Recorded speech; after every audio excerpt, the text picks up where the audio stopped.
والجو قلب. الفكرة بقى النهاردة في بليزرد، عشان نطلع نشوف الدنيا فيها ايه برا.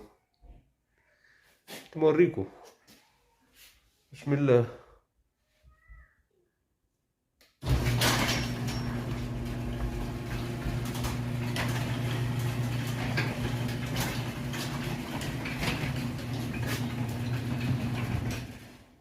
دلوقتي بقى حاجة لسه التلج عمال ينزل.